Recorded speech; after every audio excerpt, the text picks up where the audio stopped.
Assalamualaikum warahmatullahi wabarakatuh. Alhamdulillah, salatu wassalamu ala rasulillah sayyidina Muhammadin wa ala alihi wa sahbihi yang saya hormati guru bahasa Indonesia saya, Bu Hikmah, bukan mantan sampai sekarang bisa, karena tidak ada mantan guru. Juga yang saya hormati sebagai salah satu perwakilan saya dan kita di parlemen, dia kebetulan masih di salah satu ketua komisi DPRD Jawa Timur. Semoga selalu diberikan kesehatan dan kelancaran segala urusannya. Yang saya hormati para sesepuh, ini sepuh yang mau dianggap sepuh, biasanya nggak mau, karena di sini banyak hadir bapak-bapak ketua kelompok tani hutan. Dari yang pertama hadir ini dari Dewi Marto, karena saya sendiri ketuanya. Yang kedua dari Wonosobo, Rejo. Mungkin yang bisa berdiri yang tangan biar saya kenal. Iya, ketua KTH Wonosobo tadi Rejo. Desanya Gunung Rejo, Kak Soli. Ngerti aku. Iya. Ketua KTH Kelampok Wonokelampok. Diwakili penerusnya ada kami yang sudah jakjuk ruangannya Pak Dirjen, Ketua LMDH Wonorejo Lawang. Ini senior banget, senior pakai banget ini. Pak Natenin, kebetulan beliau ini sekaligus yang mengelola Kelogoren. Wah, ini sudah Pak Natenin.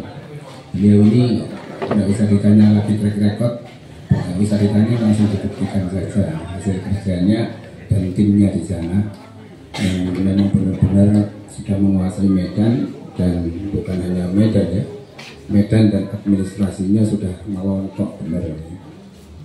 Juga ada Ketua KTH Wonorejo Lawang, Wakil Ketua sekarang ya,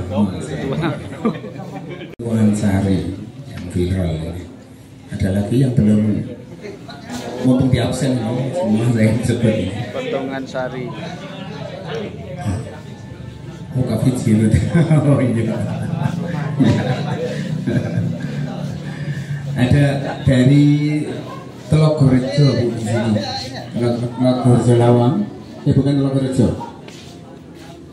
Pak hari ini Bekebuk, desa Lebuk, desa ini Ketindan, desa Ketindan, Tegalrejo. Nah, beliau ini ketua kelompok tani, tapi nggak pada hutan. Banyak porsinya Bukma, saya ingin hanya kalau boleh ya mengingatkan bahwa kita dalam masa-masa yang penting dalam proses bernegara kita, yang mana ada orang yang menyebut ini adalah pesta demokrasi. Kalau namanya pesta itu biasanya ada panganannya kan, tapi enggak tiba-tiba ada panganannya juga, karena pesta itu juga ukuran ini apa, harus mengangkat teror, harus noto meja dan lain-lain, termasuk noto kursi juga. Jadi bagaimana pesta ini benar-benar sesuai tujuannya, satu, yang kedua ya sebisa mungkin dan harus kita dukung bagaimana ini berjalan sebaik mungkin.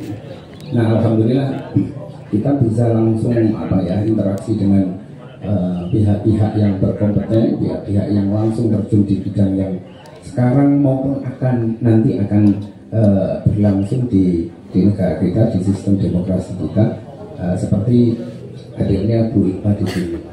Jadi mungkin sekarang banyak orang yang masih kalau boleh saya mengatakan belum masih memahami benar fungsi politik. Jadi kayak pulau Medan ini dianggap sarungan, dianggap aktivitas di madrasah itu dicela kalau ngomong tentang politik. Cuman ngapunten karena saya itu berguru kepada guru-guru yang saya ingin benar, dan guru-guru ini adalah dari saya, bahwa politik itu adalah salah satu hal yang tidak boleh ditinggalkan. Pernah salah satu momen saya waktu itu forumnya adalah Multaqo Sufi, pertemuan Sufi sedunia di Pekalongan. Waktu itu kebetulan saya nggak tahu kok dapat undangan itu masuknya Komisi B, jadi banyak syekh-syekh dari Timur Tengah yang di situ. Salah satu yang berbicara memberi sambutan di pembukaan itu adalah syekh dari Syria, dari Suriah, ya. Dari Suriah kalau ya. Dari Syria itu memberikan sambutan bahwa jadi awal dibuka itu langsung ngomong begini. Waktu acara Multaqo Sufi itu pas lagi gencar-gencarnya ISIS, lagi powerfulnya ISIS waktu itu di dalam menghancurkan kanan kiri. Beliau ngomong begini, ini adalah dosa saya. Langsung ngomong Syekh itu untuk dia Syekh asli, jadi satu ulama besar di sana. Yang saya kira tidak mungkin kalau kalibernya tidak besar, tidak diundang di satu Multaqo Sufi itu. Beliau ngomong langsung, ini salah satu dosa saya. Kenapa? Dulu beliau bicara, dulu kemarin waktu kondisinya masih belum sehancur sekarang ini, ISIS belum sekuat itu, beliau ini fokus ke urusan dakwah dan pendidikannya, ibadah, dakwah dan pendidikannya. Jadi fokus aku ke urusan agama, orang urusan politik gitu. Nah, karena tidak peduli, mulai bergoncangnya negara Suriah itu, ISIS mulai masuk, mulai nyari bolo di situ, itu juga nggak peduli. Itu kan urusan politik. Mereka itu tujuannya kekuasaan, merebut kekuasaan, dan itu sudah dipahami di sana sebagai itu urusan orang kotor begitu. Jadi beliau memutuskan tidak mau ikut campur. Berlanjut sampai akhirnya hancur seperti itu, pemerintahannya juga runtuh akhirnya di Suriah. Baru terasa. Jadi salah satu syekh besar yang di sana, yang alhamdulillah saya pernah ketemu adalah Syekh Romdan Al-Buti, ulama dunia, ulama besar dunia, itu meninggal ketika ngaji. Jadi musolanya atau masjidnya itu waktu beliau ngaji itu dibobol, meninggal beliau. Nah, syekh ini baru menyadari bahwa posisi politik itu sangat-sangat menentukan. Kenapa? Ketika situasi politik sudah tidak bisa dikendalikan, maka jangankan berdakwah, ngurusi mikir swarga, ganjaran, gakober, yang dipikir hanya apa? Mikir selamat. Yang tidak selamat begini. Yang dipikir cuma selamat dah. Tidak kau bermikir dakwah, tidak kau bermikir pendidikan, tidak kau bermikir ibadah. Untuk melakukan saja, jangan mengajar, sulit sekali. Dan itu beliau menyampaikan, jangan sampai pemahaman salah seperti saya dulu itu ada di Indonesia. Kenapa? Karena Indonesia ini adalah salah satu target kegiatan seperti yang ada di Suriah. Bagaimana orang-orang yang ada di lapangan seperti jenengannya, ada yang di pertanian, ada yang di kehutanan, ada yang di pembangunan sumber daya manusia, ada yang di pemerintahan desa, itu ketika sudah benar-benar mau dipisahkan, saya nggak ikut politik, saya nggak ngurusi politik, urusan saya bukan urusan politik. Kalau itu terus hubungan kita dijauhkan dengan orang-orang yang punya kompeten untuk berada di posisi politik ini, tinggal tunggu saja. Dan semoga itu tidak terjadi di Indonesia. Dan alhamdulillah pada sore hari ini saya kira ini kesempatan besar untuk kita, meskipun beliau sebagai dewan ini di penghujung, kurang sekitar 6 bulan lagi masih aktif beliau, dan insya Allah kalau pesta noto mejo, noto kursi, noto teroknya bagus, insya Allah semoga dengan yang sudah beliau lakukan selama masa jabatan periode yang kemarin itu bisa dilanjutkan lagi. Dan kita sebagai warga, kita sebagai peserta pesta atau undangan pesta, atau bahkan kita sebagai pemilik negara ini, yaitu rakyat, itu bisa hidup dengan tenang, bisa maksimal melaksanakan apapun aktivitas kita di semua jenis profesi yang ada. Dan posisi-posisi yang memang penting, posisi profesi pemerintahan, posisi legislasi dan lain-lainnya, itu bisa berjalan dengan baik dan akhirnya mencari nafkah, beraktivitas, keamanan, dakwah, pendidikan itu berjalan dengan sebaik-baiknya. Nanti mungkin saya tidak apa soalnya menerangkan komisi itu ngurusi apa saja. Yang paling konkret kemarin di kegiatan kita, di kegiatan saya sebagai kelompok tani hutan dan teman-teman ini adalah di tentang penanggulangan bencana. Dan ini saya kira kita tidak mungkin bisa nanggul bencana sendiri tanpa hadirnya pihak-pihak yang lebih berkompeten dan apalagi didukung dengan pendanaan yang yang sudah terbudgetkan begitu. Dan itu adalah salah satunya di posisi legislatif. Tidak mungkin kita urusi sendiri, kita harus bekerja sama untuk membangun negeri ini. Saya kira itu yang bisa saya sampaikan. Mas Tulus, katanya kan Warahmatullahi Wabarakatuh. Terima kasih. Coba kita tepuk tangan dulu satu kali untuk semangat kita bersama pada sore hari. Kalau bahasa saya begini Gus Dur, ini adalah ijtihad politik kita. Kalau kita ini mendukung seorang legislatif yang kemudian mau melakukan program-program kebaikan, maka kita akan punya sangat kebaikan di sana. Itu adalah ijtihad politik kita sebagai masyarakat Indonesia yang baik. Bapak-Ibu sekalian, kita akan ikuti langsung dialog dengan Bapak Fakih, anggota DPRD Provinsi Jawa Timur dari fraksi Kebangkitan Bangsa dan Komisi E. Kepada beliau waktu kami sisakan. Allahumma sholli ala Muhammad. Saya tak berdiri biar kelihatan gemuknya ya. Assalamualaikum warahmatullahi wabarakatuh. Waalaikumsalam. Bismillahirrahmanirrahim. Muhammad Ahmad. Gus Ulun, murid saya yang Mas Tulus hadir mewakili Mas Hasanuddin Wahid karena juga ingin menyapa dan berkenalan dengan sampean semua. Pak Carik, Desa Wonorejo alias Belandit. Ya. Kalau di warna Wonorejo di, tapi begitu ngomong Belandit terkenal ya, semua kenal. Bapak-bapak saya, ibu-ibu yang mudah-mudahan selalu sehat dan dirahmati oleh Allah. Sami sehat nggih? Ini dari berbagai unsur Mas Tulus.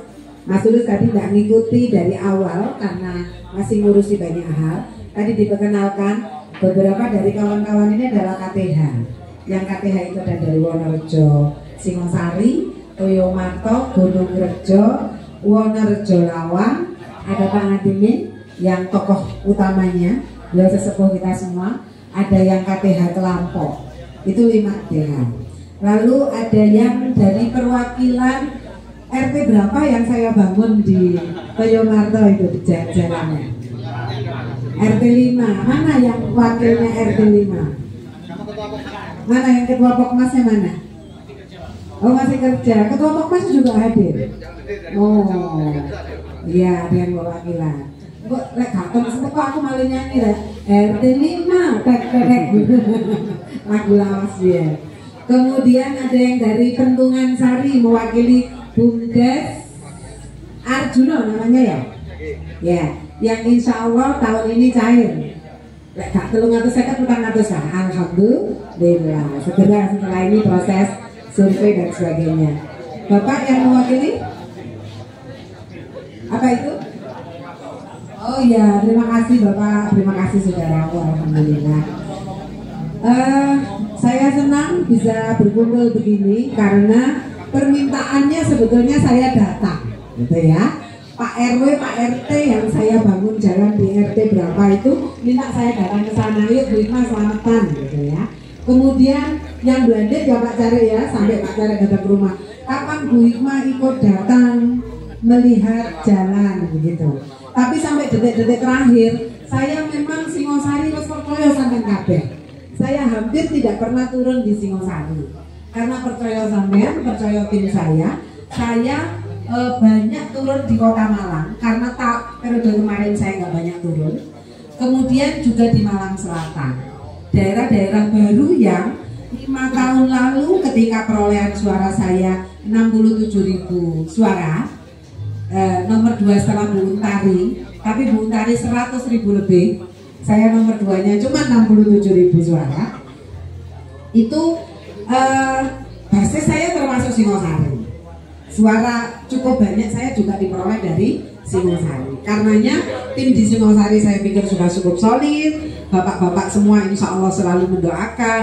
Akhirnya saya mencoba untuk lebih banyak ada di Kota Malang karena ada bantuan dari Abah Anton untuk saya dan Mas Hasanuddin Wahid sebagai tandeman untuk kemudian merambah banyak titik-titik suaranya Abah Anton di Kota Malang.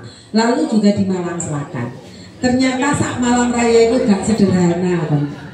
Gak sederhana belas. Isu mangsa dari Pujon mampir kemana, sampai rumah wes kabeh. Kapan waktu itu Donomulyo itu kalau Donomulyo tok wes entek waktu. Kapan waktu ke Ampel Gading tok itu kudu ngubeki Ampel Gading beberapa titik. Kalau nggak begitu nggak efektif. Betapa luasnya Malang Raya ini, terutama Kabupaten Malang. Inilah kenapa kemudian saya mohon izin, mohon maaf apabila bapak-bapak, mas-mas, mbak-mbak merasa saya kok Bu Hikmah kok sombong ya, gak gelem nengok langsung ke kampung. Bukan begitu judulnya. Tapi benar-benar karena keterbatasan waktu.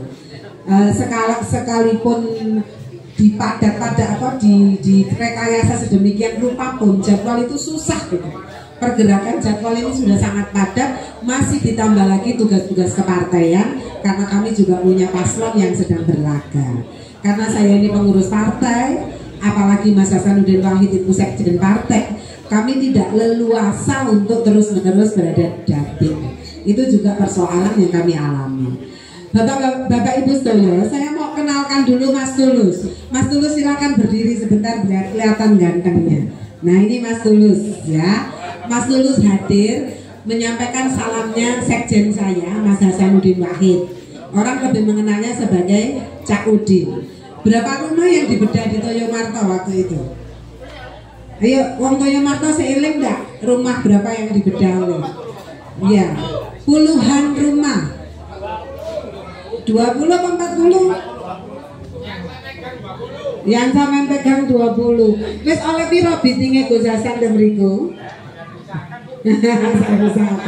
Ojo-ojo sampean lali ya kan? Ojo-ojo sampean lali gitu ya. Karena yang baru datang kayak kelihatan seger bu gitu. Jangan gitu dong ya. Yang punya program yang didahulukan. Nah, ini bagian dari yang disebut Gus Ulum sebagai berpolitik. Bapak-bapak, ibu-ibu Stoyo, tidak mungkin hidup kita terlepas dari politik. Setiap pergerakan kita adalah politik. Ketika jenengan sebagai KTH misalnya mengupayakan dan mengorganize diri sekelompok petani pesanggem untuk menjadi KTH, itu kan berpolitik namanya. Mari ngono golek SK yang presiden, yang kementerian LH, itu juga kegiatan politik. Pikiran saya cuma begini, bagaimana ya mereka yang sudah dapat SK ini memiliki keberdayaan untuk mengelola lahan yang diberikan hak garapnya. Bukan hak milik ya, bukan hak milik. Karena beberapa politisi hanya karena demi dapat dukungan dan suara banyak ngomong bahwa itu hak milik, dan itu salah. Masyarakat karena menganggap itu hak milik, mereka ngedol mana yang mulia, dianggap itu hak milik. Pohon ditebangi, padahal targetnya tidak hanya mensejahterakan tapi juga menjaga alam. Saya tidak mungkin menjadi bagian dari orang yang itu. Karena saya sangat aktif di isu-isu lingkungan, saya sangat aktif di isu pengurangan resiko bencana. Karena itu fokus utama kita dalam ber-KTH itu justru menyelamatkan hutan sekaligus mensejahterakan pesanggem. Nah, lek SK yang iki terus lopo iku lho sing dadi kepikiran kula. Pripun caranya itu, terutama kayak Gunung Rejo sing olahe tanahe ngene. Lek misale tak kei dhuwit piro bangun dalan, aja bangun dalan Mas, kono enteke saya bilang. Makanya kemarin komitmen kita sedang diproses oleh Gus Ulum dalam proposal itu. Monggo pertemuan kali ini saya ingin panjenengan matur ke Gus Ulum, botoe apa ndek kono. Tapi sampean pikirnya begini. Kira-kira sing jangka pendek manfaat, aja mikir jangka panjang sih. Jangan belum punya pikiran ya apa jadi destinasi wisata itu kadon. Wong Melburono tok lho sing wegah. Sampeyan kok mikir ku dadi destinasi wisata. Ya apa lek dadi destinasi wisata downhill. Kadang downhill iku sing gemar wong sak Indonesia ku mek wong pira. Iku erek nom-nom sing duwite cekak, ora kira jajan, ora kira bayar tiket larang. Nah, sampeyan mikir kira-kira lek jangka 1, 2, 3 tahun bagi yang sudah punya SK, sing kira-kira ngasilne opo? Oh sing ditengger-tengger tok sik digarap lho, iku pikiran cerdas. Aja mimpine kedua. Saya itu takutnya begini ya. Banyak yang meninabobokan seakan-akan oleh SK itu berarti wah masyarakat langsung sejahtera ora. Tuh, wah ceritanya. Jenengan itu sih harus bekerja keras. Itu kan omongannya politisi-politisi yang hanya kepingin dapat suara. Soalnya SK makan uang, piro suara kan gak aku. Kok enak, mari ngono gak di rumah. Justru baru SK itu loh. Piye gitu ya. Karena menuju kesejahteraan pesanggem itu PR bersama. Karena ya, di pertemuan kemarin saya bilang saya nggak mau jadi teman 5 tahunan. Saya mau berteman dengan sampean selamanya. Saya kepingin bersama sampean melihat sedikit demi sedikit tanah itu digarap dengan baik. Wingi aku ketemu konco-konco sing Wonorejo Lawang. Ada yang ke rumah kan ya sebagian itu ya. Ya, yang siapa yang ke rumah kemarin? Iya. Panjenengan ceritakan ke saya sudah mulai digarap Bu, sudah ditanami ini, sudah menghasilkan Mas, sudah panen Mas, sudah. Ya apa ya Mas, caranya ilmune sampean itu, termasuk ilmune Gus Ulum ngelola Wono Santri, ngelola Toyo Marto itu isok ditularno yang KTH liyane. Nah, ini ngomong pakarnya ada di sini. Nanti kita minta pendapatnya seperti apa. Setuju? Ya. Berpikir rasional. Ojo mimpi kejeruan. Terus seperti yang saya sampaikan, cubone KTH Dinti itu kompak apa orang. Sampean beruntung punya sesepuh kan? Jadi liane wedi mbek sesepuh. Sampean kudu dadi sesepuh dak. Lek gak iso sampean golek sing luwih sepuh sapa? Karena masyarakat Jawa itu cenderung patronasenya kuat. Apa itu patronase? Nurut mbek kiai, nurut mbek tokoh adat, nurut mbek dukun mbek kampungnya itu jenenge patronase. Nah, di KTH itu harus ada orang yang jadi perekat karena jenengan tinggal di pedesaan. Duduk koyok korporat, gak iso dikelola koyok perusahaan. Ini menurut saya bukan saya. Awak mau kudu ngene, memang sampai copo direktur gitu ya. Karena direktur perusahaan itu owner, pemilik. Lek KTH ini kan kegiatan ekonomi bersama. Loro yo ditanggung bareng, nyangkul yo nyangkul bareng. Jadi dulur, bagaimana konsepnya? Cari jalan yang paling menguntungkan untuk tahun yang pendek, Cak. Jenenge bahasa moderne LSM itu lock frame.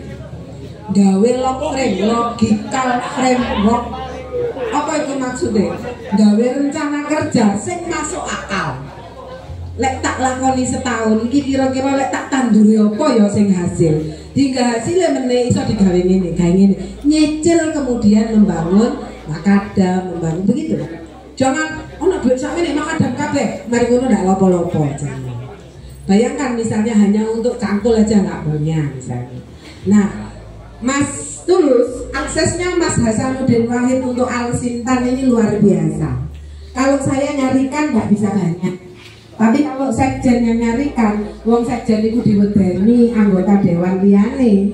Nah, KTH itu nanti kalau butuh Al-Sintan diantaranya bisa melewati Mas Hasanuddin Wahid. Lebih cepat kalau beliau lewat beliau. Kultivator kah, hand traktor kah, macam-macam bentuknya yang itu alat. Al-Sintan itu singkatannya apa nih? Al-Sintan itu singkatannya apa Pak? Aku dulu gak harus sebagai duduk komisi yang membidangi pertanian tapi dekat dengan petani gitu aja ya. Ya pokoknya alat-alat pertanian lah. Al-Sintan itu. Nah, saya juga beberapa kali mencoba mengakseskan, ada yang berhasil, ada yang tertunda. Cuman kalau Mas Hasan memang jauh lebih banyak. Makanya berpolitik itu salah satunya menunjukkan kita berdaya. Apa sih konsep berdaya itu? Misalnya begini tahu Pak ya. Ini tahu. Yang paling cedek tahu itu berdaya loh. Sebabnya dulu cedek. Tapi sing ndek kono, tahune ndek kene. Sampeyan sing ganteng iku ndek kono, sampeyan adok. Sampeyan enggak berdaya.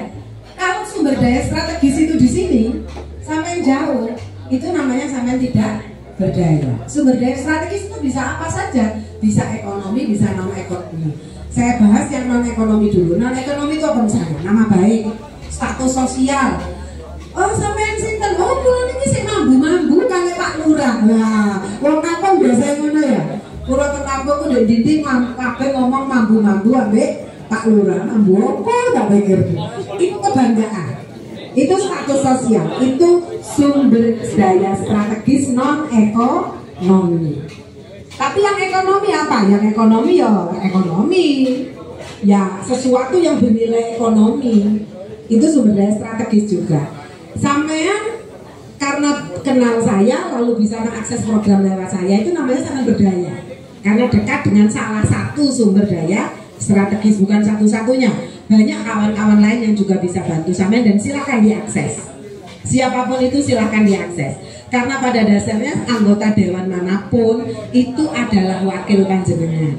Dari partai manapun itu sesungguhnya wakil panjenengan. Panjenengan boleh meminta hak untuk dilayani. Silakan. Itu hak panjenengan sebagai warga masyarakat. Nah, kira-kira itu. Bapak-bapak, seperti yang disampaikan oleh Gus Ulum, isu saya sesungguhnya bukan di pertanian. Cuman saya gelisah saja. Kenapa pertanian di Indonesia ini nggak segera membaik gitu ya? Pak Carek, jenengan sering disambati bab pupuk napa mboten? Nih, teman. Pupuk itu sakjane petani itu njaluk gratis apa gelem tuku sih? Tumbas kan? Kan problemnya nggak ada kan? Kenapa sih pupuk itu nggak ada? Kira-kira negara Indonesia, pemerintahan Indonesia dengan triliunan, ratusan triliun yang ini. Bapak-bapak yang hadir, tokoh masyarakat dari KTH, dari Bumdes, dari ESP, dari Pokmas yang kemarin sudah menerima barokah dari beliau sebagai anggota dewan dan Pak Bikma melakukan hal baik, kita juga keterembesan kebaikan itu. Kami silakan dari bapak-bapak ibu yang hadir untuk menyampaikan hal-hal apapun